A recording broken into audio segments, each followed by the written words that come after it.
नमस्कार दोस्तों, कैसे हैं आप सभी? अच्छे होंगे। मैं सोनू लोहिया आपके नए यूट्यूब चैनल अकेडमी प्लस में आपका हार्दिक स्वागत करता हूं। साथ ही साथ जो आप एसएससी के लिए टॉप 20 सीरीज पढ़ रहे हैं, जिसके आधार पर आप टॉप 20 क्वेश्चन इसमें पढ़ते हैं और उसी के आधार पर आप इसमें टॉप 20 क्वेश्चन में मॉक टेस्ट आप लगाते हैं। तो मॉक टेस्ट की जो आपकी सीरीज चल रही है, इसमें आप अपना प्रदर्शन देखते हैं कि आप इसमें कितने क्वेश्चन सही कर पाए। तो आप आए मेरे साथ और जो आज का मॉक टेस्ट है उसमें अपना प्रदर्शन देखेंगे सभी और अपने को देखेंगे, जांचेंगे और परखेंगे। पहला क्वेश्चन आप देख रहे हैं।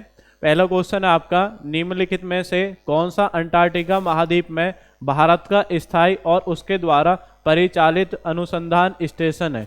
तो आपको बताना है वर्तमान में जो आपका यहाँ पे आपके ऑप्शन दे रखे हैं, तो निम्न में से आपका कौन सा स्टेशन आपका संचालित अवस्था में जो भारत ने आपके स्थापित किए हैं? भारती और आर्य, भारती और दक्षिण गंगोत्री, भारती और मैत्री, दक्षिण गंगोत्री और मैत्री। आप बताएंगे, सभी कमेंट करके बताएं कि निम्न में से आपका कौन सा सही है। बताएंगे सभी कमेंट करके जी। इसमें जो आपका सही आंसर है वो क्या है आप बताएंगे। आपने पढ़ा होगा अंटार्कटिक महाद्वीप। अंटार्कटिक महाद्वीप पर भारत ने आपके 3 मौसम से संबंधित स्टेशन स्थापित किए। सबसे पहले आपने पढ़ा होगा दक्षिण गंगोत्री। कौन सा है? दक्षिण गंगोत्री सबसे पहले आपने पढ़ा है।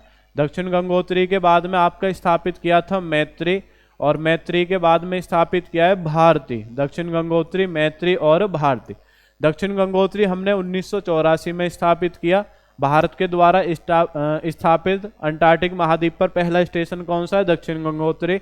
मैत्री आपका 1989 में, और जो भारतीय भारती कब है? 2012 में। तो आपको याद रखना है, अब इनमें से केवल 2 संचालित अवस्था में वर्तमान में। एक कौन है? एक तो मैत्री और एक आपका कौन सा है? भारती। दक्षिण गंगोत्री स्टेशन स्थापित किया लेकिन ये अपना कार्य अब नहीं करता। तो इसमें याद रखेंगे, एक भारतीय और एक कौन सा है? मैत्री। तो कौन सा ऑप्शन आपका? पहले का आपका तीसरा। क्लियर हो गया। नेक्स्ट क्वेश्चन है, रिंगल मेन स्केल का प्रयोग किस के लिए आपका किया जाता है? तो आपको बताना है जो रिंगल मेन स्केल है, तो इसका प्रयोग हम किसके मापन के लिए करते हैं? धुएं के लिए, प्रदूषित जल के लिए, कोहरा के लिए, ध्वनि के लिए। आप सभी बताएंगे कमेंट करके, रिंगल मेन स्केल का प्रयोग किसके लिए किया जाता है? तो आप बताएं सभी, धुआं, प्रदूषित जल, कोहरा, ध्वनि। कमेंट करके बताएंगे सभी। रिंगल मेन स्केल जी। आंसर दे रहे हैं कुछ ऑप्शन जी। ऑप्शन ए, इसका आंसर क्या होगा? Option A. ऑप्शन ए याद रखेंगे, धुएं के घनत्व के लिए, कि धुएं का जो आपका घनत्व है तो उसके लिए आपका किसका प्रयोग करते हैं? रिंगल मेन स्केल। रिंगल मेन स्केल का आपका प्रयोग किया जाता है। क्लियर हो गया। नेक्स्ट आगे बढ़ते हैं। नेक्स्ट क्वेश्चन देखते हैं जी। नेक्स्ट क्वेश्चन है, निम्नलिखित में से किस स्थान पर भारत में प्रथम नगर निगम स्थापित किया गया था?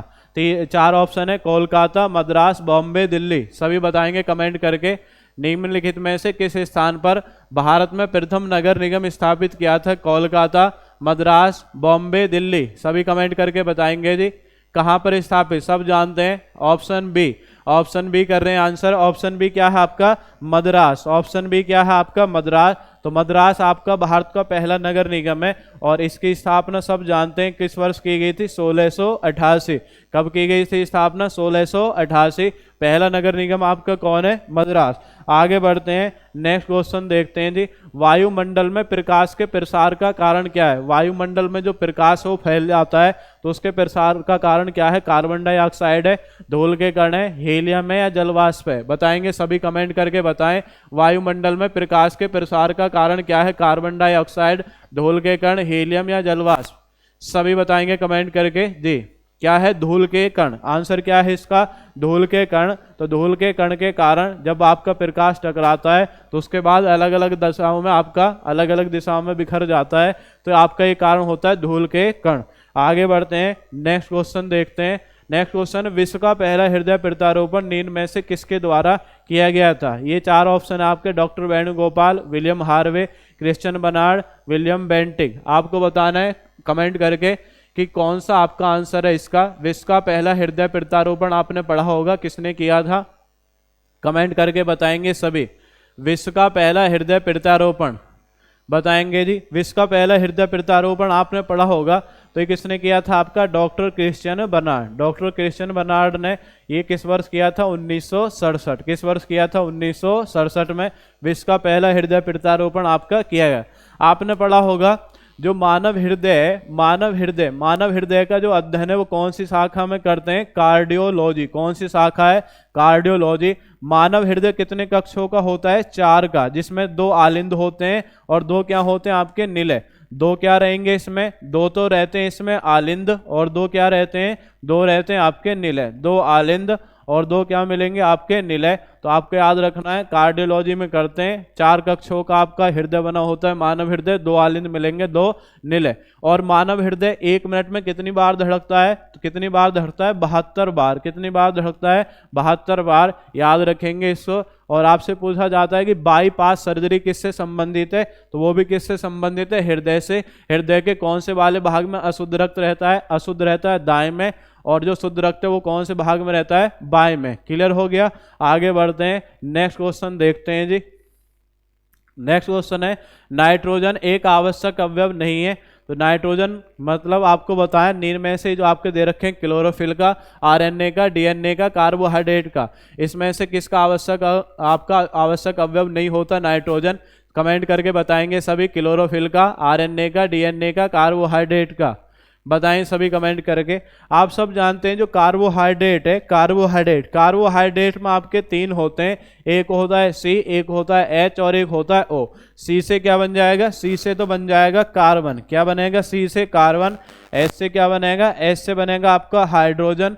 और ओ से क्या बनेगा? ओ से बन जाएगा ऑक्सीजन। ओ से क्या बन जाएगा? ओ से बन जाएगा ऑक्सीजन। तो कार्बन, हाइड्रोजन और ऑक्सीजन मिलकर के क्या बनाते हैं? कार्बोहाइड्रेट। क्लियर हो गया? तो किसका आवश्यक आपका अवयव नहीं है? कार्बोहाइड्रेट का। नेक्स्ट, निम्नलिखित में से कांच का कौन सा प्रकार पराबैंगनी किरणों को काटता है? तो आपको बताना है, 4 ऑप्शन में दे रखे हैं, सोडा कांच, पायरेक्स कांच, जैना कांच, क्रुक्स कांच। तो आपसे बताना है इसमें कि जो पराबैंगनी किरणें होती हैं, पराबैंगनी किरणों को काटने के लिए कौन सा कांच आपका प्रयोग होता है?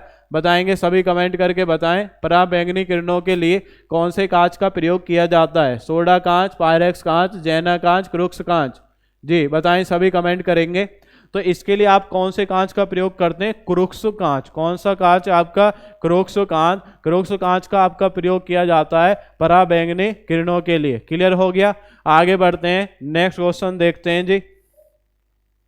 नेक्स्ट क्वेश्चन है, एक सूची को दूसरे आपका सम्मिलित करना है। मतलब आपको बताना है इधर ज्वालामुखी पर्वत है, इधर आपका दे रखे हैं कि संबंधित देश, कौन सा ज्वालामुखी पर्वत कौन से देश में स्थित है, आपको बताना है कमेंट करके।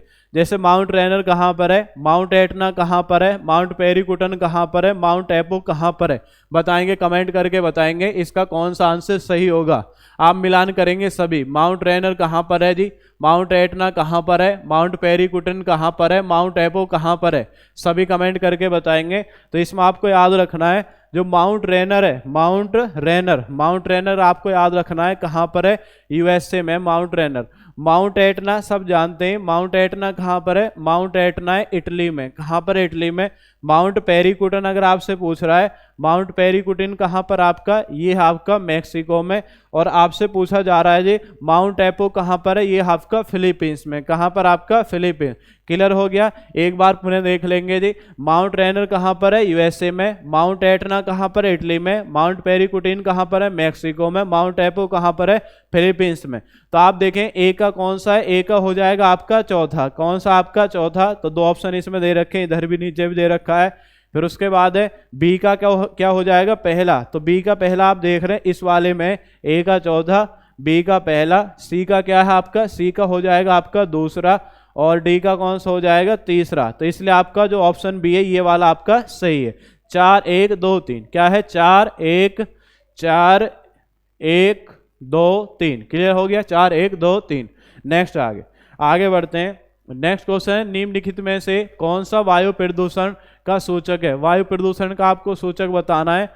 पफ बॉल्स है, शैवाल है, लाइकेन है, मांस है। इसमें से आपका कौन सा वायु प्रदूषण का सबसे अच्छा सूचक माना जाता है? कमेंट करके बताएंगे। आप सब जानते हैं वायु प्रदूषण का सबसे अच्छा सूचक क्या है? लाइकेन। क्या है आपका? लाइकेन। और लाइकेन किसका मिश्रण माना जाता है? कवक प्लस शैवाल। किसका मिश्रण है? कवक प्लस शैवाल। कवक प्लस शैवाल का मिश्रण कौन है? लाइकेन। दोनों के गुण इसमें विद्यमान होते हैं। और लाइकेन किस महाद्वीप की प्रमुख वनस्पति है? अंटार्कटिक महाद्वीप। कौन सी महाद्वीप की है? अंटार्कटिक महाद्वीप। आगे बढ़ते हैं। उस विदेशी पत्रकार का नाम बताइए जिसने धरसाना साल्ट वर्क्स पर सत्याग्रह के बारे में समाचार दिए थे। आपको बताना है कि ऐसा कौन सा आपका इसमें से जो पत्रकार है जिसने धरासना साल्ट वर्क्स पर सत्याग्रह के बारे में समाचार दिए। अच्छा क्वेश्चन है। फ्रांसिस लुई, मार्क टोली, वेब मिलर, फिलिप स्प्रेट। आप बताएंगे कौन सा इसमें से सही है। आपको याद रखना है इसमें जो आपका आंसर है वो कौन सा आपका? Web Miller. किसने दिए थे आपके? Web Miller. किसने दिए थे? Web Miller. क्लियर हो गया? Web Miller. आगे देखते हैं नेक्स्ट क्वेश्चन। निम्नलिखित राज्यों को गठन पर विचार कीजिए तथा इन्हें कालक्रम के अनुसार व्यवस्थित कीजिए। आपको बताना है कि गोवा का गठन कब हुआ है, तेलंगाना का कब हुआ है, झारखंड का कब हुआ, हरियाणा का कब हुआ है? बताएंगे, सभी कमेंट करेंगे। आपने पढ़ा होगा भाषा के आधार पर गठित होने वाला पहला राज्य आंध्र प्रदेश 1953 में आपका गठित हुआ था भाषा के आधार पर। कौन सी भाषा के आधार पर है? तेलुगु भाषा के आधार पर। कौन सी भाषा है? तेलुगु भाषा के आधार पर। राज्य पुनर्गठन विधेयक 1956 में पेश किया गया। 14 नए राज्य और 6 केंद्र शासित प्रदेश आपके बनाए गए थे। आपने पढ़ा होगा राज्य पुनर्गठन जो आपका विधेयक है 1956 में पेश किया गया। क्लियर हो गया? और जो आपका राज्य पुनर्गठन आयोग था अध्यक्ष कौन थे? फजल अली। 2 अन्य सदस्य कौन थे? के.एम. पन्नीकर और हृदयनाथ कुंजरू। पढ़ा होगा आपने सभी ने। उससे पहले भाषाई प्रांत आयोग बनाया गया था 1948 में। क्लियर हो गया था एस.के. धर की अध्यक्षता में। तो इसमें आपको बताना है कि निम्न में से आपका कौन सा सही है? गोवा, तेलंगाना, झारखंड, हरियाणा। जी आप अब देखेंगे गोवा राज्य आपने पढ़ा है। गोवा राज्य कब बना है जी? 1987 में बना है। 25वां राज्य गोवा। तेलंगाना आपने पढ़ा है 2 जून 2014 में बना है। झारखंड कब बना है? ये वर्ष 2000 में बना है जब उत्तराखंड और छत्तीसगढ़ बने थे। और हरियाणा आप पढ़ते ही हैं। हरियाणा कब बना है? 1966 में, 1 नवंबर 1966। तो आपको याद रखना है गोवा 1987, तेलंगाना 2014, झारखंड 2000 और हरियाणा कब है? 1966। तो सबसे पहले कौन बना है? सबसे पहले बना हरियाणा। तो 4 के बाद क्या हो जाएगा? फिर उसके बाद कौन बना है जी? हरियाणा। मतलब इधर लिख देता हूँ 4। उसके बाद कौन आएगा? गोवा। 4 1। फिर उसके बाद कौन आएगा? उसके बाद आएगा जी झारखंड। उसके बाद कौन आएगा? 4 1 3 2। 4 1 3 2 B option. 4 1 3 2 B option. B option इसका आपका सही है। क्लियर हो गया सभी का? नेक्स्ट आगे बढ़ते हैं। नेक्स्ट क्वेश्चन देखते हैं जी। नेक्स्ट क्वेश्चन क्या है? खीरे को काटकर यदि नमक डाला जाता है तो निम्न में से किसके कारण पानी निकलता है? तो खीरे में जो आपका पानी निकलता है अगर आप उस पर नमक डाल देते हैं तो कौन सी क्रिया है? सक्रिय परिवहन है, निष्क्रिय परिवहन है, परासरण है, प्रसार है? आप बताएंगे, सभी कमेंट करके बताएं कि निम्न में से आपकी कौन सी क्रिया है? सक्रिय परिवहन, निष्क्रिय परिवहन, परासरण, प्रसार। कमेंट करके बताएंगे। इसका जो आपका सही आंसर होगा क्या है? परासरण। कौन सी क्रिया आपकी?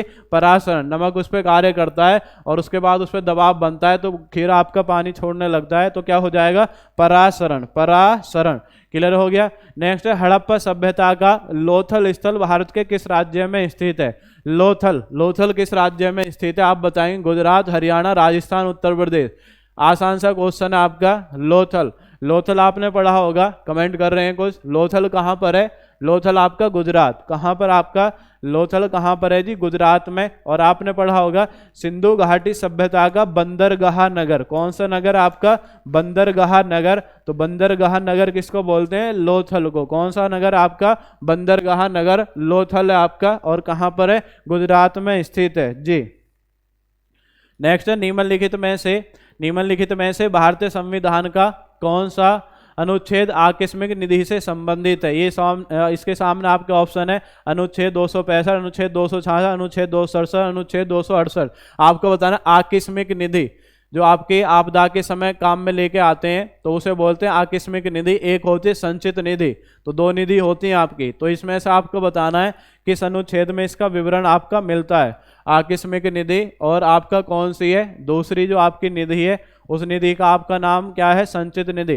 तो आकस्मिक निधि पूछ रहा है तो अनुच्छेद 267, अनुच्छेद 267 आकस्मिक निधि है। और आपसे पूछा जाता है कि संचित निधि, संचित निधि आप याद रखेंगे, संचित निधि अगर आपसे पूछ रहा है तो संचित निधि आप याद रखेंगे 266। संचित निधि कौन से आर्टिकल में 266 में, संचित निधि 266, आकस्मिक निधि 267। नेक्स्ट है यांत्रिक ऊर्जा को विद्युत ऊर्जा में बदलने का कार्य कौन करता है। सौर सेल है, हीटर है, मोटर है, डायनेमो है। आसान सा क्वेश्चन है, बताएंगे सभी कमेंट करेंगे। सौर सेल, हीटर, मोटर, डायनेमो, यांत्रिक ऊर्जा को विद्युत ऊर्जा में बदलने का कार्य कौन करता है, कमेंट करके बताएंगे। आसान सा आपका क्वेश्चन है, यांत्रिक ऊर्जा को विद्युत ऊर्जा में, तो यांत्रिक ऊर्जा को विद्युत ऊर्जा में कौन बदलता है, डायनेमो। क्या बदलता है आपका, डायनेमो। यांत्रिक ऊर्जा को विद्युत ऊर्जा में आपका बदलने का कार्य करता है कौन, डायनेमो। क्लियर हुआ, आगे बढ़ते हैं नेक्स्ट क्वेश्चन। और आपसे अगर पूछे विद्युत ऊर्जा को यांत्रिक ऊर्जा में, तो इसमें क्या हो जाएगा, मोटर। क्या हो जाएगा, मोटर। क्लियर हुआ, नेक्स्ट आगे। जर्मन सिल्वर में नील में से किसका मिश्रण नहीं होता। तो जो जर्मन सिल्वर आप धातु बनाते हैं तो इसमें किसका मिश्रण नहीं है, कॉपर, टिन, जिंक, निकेल। आपको बताना है कमेंट करके जर्मन सिल्वर। एक तो क्वेश्चन ये बहुत आता है कि जर्मन सिल्वर में सिल्वर की मात्रा कितनी होती है, तो आप पढ़ दें 0%। कितनी होती है, 0।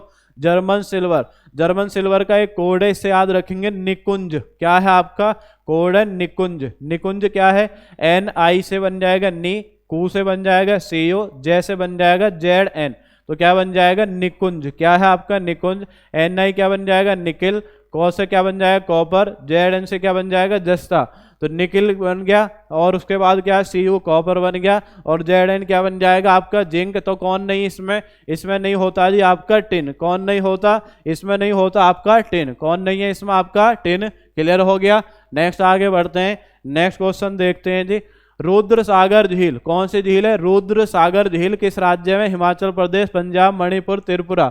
रुद्र सागर झील आप बताएंगे कौन से राज्य में स्थित है, सभी कमेंट करके बताएं। रुद्र सागर झील कौन से राज्य में स्थित है। रुद्र सागर झील अगर आपसे पूछ रहा है तो रुद्र सागर झील आपका कौन से राज्य में स्थित है, त्रिपुरा। कौन सा राज्य है, त्रिपुरा। द्रै, तो ऐसे याद रखेंगे, द्रै, द्रै से बन जाएगा त्रै, तो त्रै से क्या बन जाएगा, त्रिपुरा। द्रै, द्रै से बन गया त्रै, त्रै से बन जाएगा त्रिपुरा।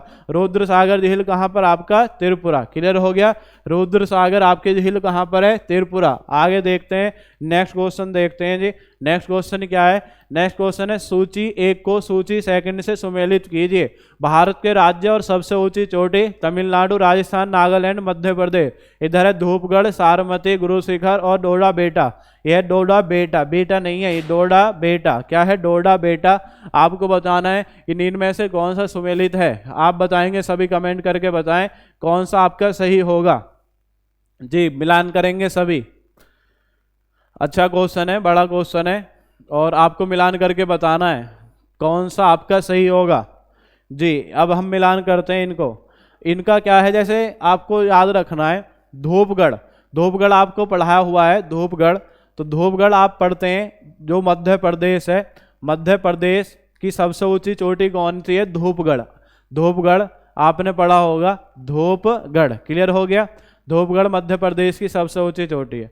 नेक्स्ट है सारामती, सारमती ये थोड़ा सा अलग है, और सारामती किसकी है, नागालैंड। सारामती किससे आपका, सारामती आप याद रखेंगे। सारामती अगर आपसे पूछ रहा है क्या है, नागालैंड। नेक्स्ट आपसे पूछा जा रहा है जी, नेक्स्ट है गुरु शिखर। गुरु शिखर आप जानते हैं, गुरु शिखर।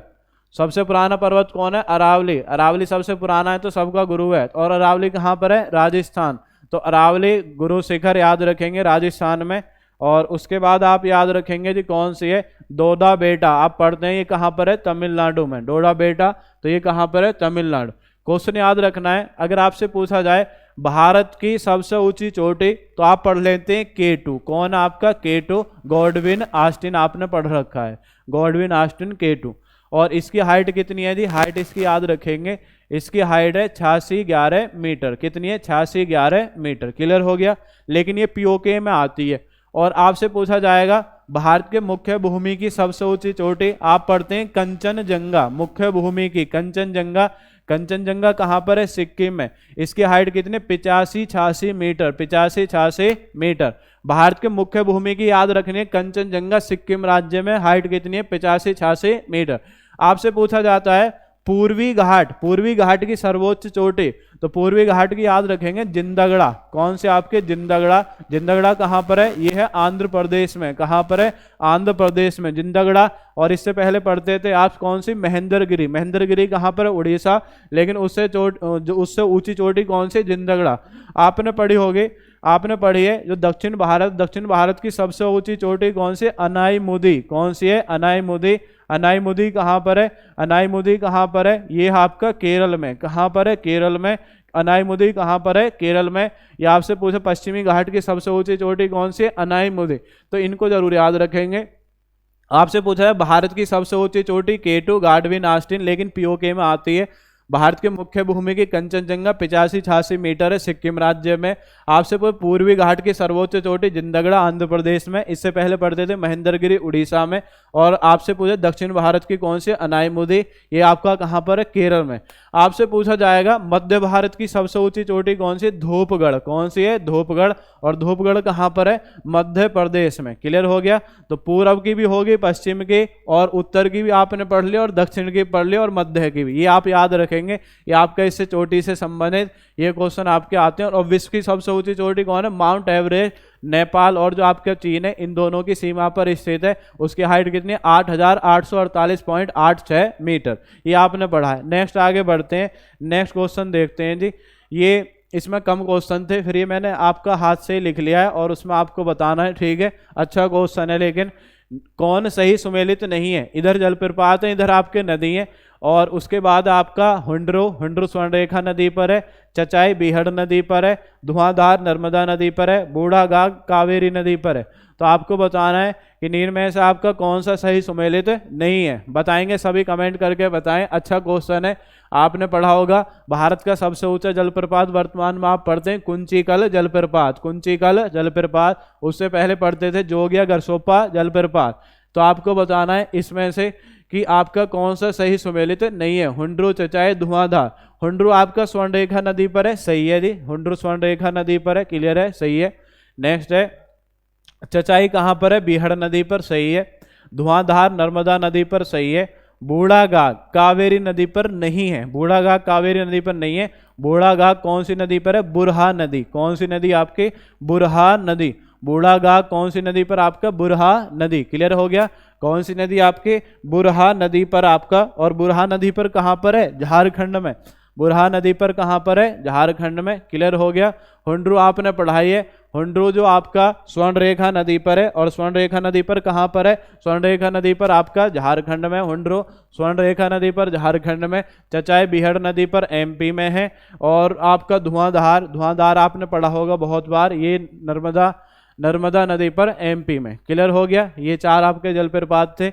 नेक्स्ट आगे बढ़ेंगे, नेक्स्ट क्वेश्चन लास्ट देखते हैं। इस सीरीज का जो आपका लास्ट क्वेश्चन है उसको देखते हैं जी। Last question, Asiatic Society of Bengal की स्थापना किसने की थी? इसमें ऑप्शन है Jonathan Duncan, William Jones, Warren Hastings, William Bentinck. आप बताएंगे, आसान सा क्वेश्चन है। एशियाटिक सोसाइटी ऑफ बंगाल की स्थापना किसने की थी?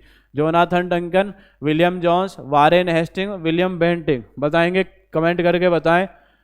एशियाटिक सोसाइटी ऑफ बंगाल की स्थापना किसने की थी? तो आपको याद रखना है एशियाटिक सोसाइटी ऑफ बंगाल, आपने पढ़ा होगा। एशियाटिक सोसाइटी ऑफ बंगाल की स्थापना सर विलियम जोन्स ने की थी। सर विलियम जोन्स ने कब की थी? 1784 में। कब की थी?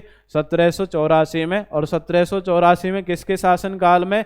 वारेन हेस्टिंग्स के शासनकाल में की थी एशियाटिक सोसाइटी ऑफ बंगाल। और कौन से शहर में की थी जी? कोलकाता। कौन सा शहर है? शहर अगर आपसे पूछ रहा है कि शहर कौन सा है, तो शहर याद रखेंगे कोलकाता में। कहाँ पे स्थापित किया था? कोलकाता। क्लियर हो गया। कहाँ पे स्थापित की थी? कोलकाता। तो ये आज का आपका मॉक टेस्ट था। आपने इसमें प्रदर्शन देखा होगा कि आपने कितना अच्छा इसमें प्रदर्शन किया। तो आप ऐसे हमारे साथ जुड़े रहें, और जो आपके मॉक टेस्ट है उसे ज़रूर आप लगा करके देखें कि आप उसमें कितना अच्छा प्रदर्शन कर पा रहे हैं। इसी के साथ मैं आपसे विदाई लेता हूँ। धन्यवाद। जय हिंद, जय भारत।